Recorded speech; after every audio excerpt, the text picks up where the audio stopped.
മോൾക്ക് വേണ്ടിയിട്ട് ഒരു എനർജി ബോൾ ഉണ്ടാക്കാമെന്ന് കരുതി. അത് പിള്ളേരുടെ ഭക്ഷണ രീതികളും ജീവിത രീതികളൊക്കെ നമ്മളൊക്കെ വളർന്ന ആ ഒരു സാഹചര്യത്തിലോ അല്ലെങ്കിൽ ആ ഒരു രീതിയിലൊന്നും അല്ല.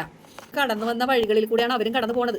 എങ്കിലും നമ്മുടെ അമ്മമാരൊക്കെ ഈ ഒരു ഇതൊന്നും മൈൻഡ് ചെയ്തിട്ട് പോലും ഉണ്ടാവില്ല. പക്ഷേ നമുക്കിപ്പോൾ അങ്ങനെയല്ല. എന്നെ സംബന്ധിച്ചിടത്തോളം ഞാൻ പറയണേണ്, പീരീഡ്സ് ആവുന്ന കുട്ടികളുടെ ആ ഒരു മാനസികാവസ്ഥയും ശാരീരികാവസ്ഥയൊക്കെ പറ്റിയിട്ടാണ് പറയണത്. പ്രത്യേകിച്ച് ചില കുട്ടികൾക്ക് നോർമൽ ആ 7 days അല്ലാതെ അതിന് കൂടുതൽ, ചിലർക്ക് 12 ദിവസം, ചിലർക്ക് 15 ദിവസം, അങ്ങനെ ഒരു ദിവസങ്ങളിൽ കൂടെയാണ് അവർ പോണത്.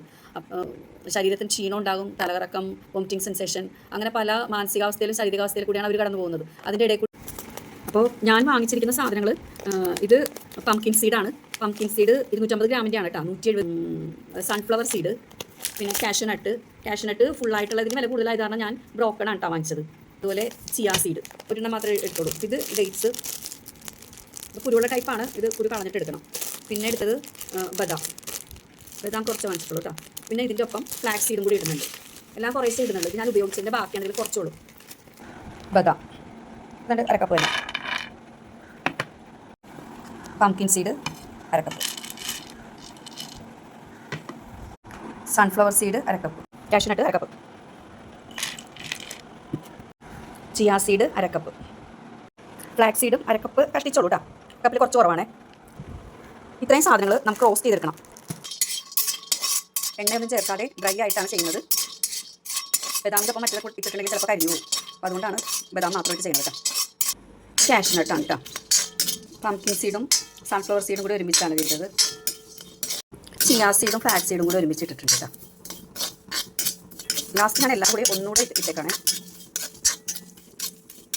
എല്ലാം കൂടെ ഞാൻ തണുപ്പിക്കാൻ വേണ്ടി വെച്ചിരിക്കുകയാണ് കേട്ടോ. തണുത്ത് കഴിഞ്ഞ ശേഷം മിക്സിയിൽ നമുക്ക് അടിച്ചെടുക്കാം. അപ്പോൾ അത് ചൂടാറുന്ന സമയം കൊണ്ട് ഞാൻ ഡേറ്റ്സിൻ്റെ കുരു കളഞ്ഞെടുക്കുകയാണ് കേട്ടോ. ഈ പിള്ളേർ കഴിക്കൂല എന്നുള്ളതാണെങ്കിൽ കുറച്ച് തേൻ ചേർക്കാം. റോസ്റ്റ് ചെയ്ത സാധനങ്ങളെല്ലാം കൂടെ മിക്സിയുടെ ജാറിലേക്ക് ഇട്ടേക്കാണ്. ഇപ്പോൾ ചൂടാറിയിട്ടുണ്ട് കേട്ടോ. അപ്പോൾ ഇതൊന്ന് പൊടിച്ചെടുത്തിട്ട് വരാം. നന്നായിട്ട് പൊടിഞ്ഞിട്ടുണ്ട് കേട്ടോ. അപ്പോൾ ഇതിൻ്റെ കൂടെ ഇനി ഡേറ്റ്സും കൂടെ ചേർത്ത് അടിക്കണം. അപ്പോൾ ഞാൻ കുറഞ്ഞു കേട്ടോ. ഡേറ്റ്സ് മാത്രം ഇട്ട് അടിക്കുമ്പോഴേക്കും മിക്സിയിൽ ഇങ്ങനെ പിടിച്ചിരിക്കുമല്ലോ. അപ്പോൾ അതുകൊണ്ടാണ് അങ്ങനെ ചെയ്യണത് കേട്ടോ. നന്നായിട്ടൊന്ന് മിക്സ് ചെയ്തെടുക്കാം. പിന്നെ ഇനി തേൻ ചേർക്കുന്നുണ്ട്. നെയ്യും കൂടി ചേർത്ത് നന്നായിട്ട് കുഴച്ചെടുക്കുക. ഒരു നെല്ലിക്കയുടെ വലിപ്പത്തിലാണ് കേട്ടോ ഞാൻ ഉണ്ടാക്കിയത്. എത്ര ഗുണമുള്ളതാണെന്ന് പറഞ്ഞാലും പിള്ളേരെ കൂടെ തീറ്റിപ്പിക്കാന്ന് പറഞ്ഞിട്ടുണ്ടെങ്കിൽ ഇത്തിരി ടാസ്ക് പിടിച്ച പണിയാണ്. അപ്പം നല്ല ഹെൽത്തിയും ടേസ്റ്റിയുമായിട്ടുള്ള എനർജി ബോൾ റെഡി ആയിട്ടുണ്ട് കേട്ടോ.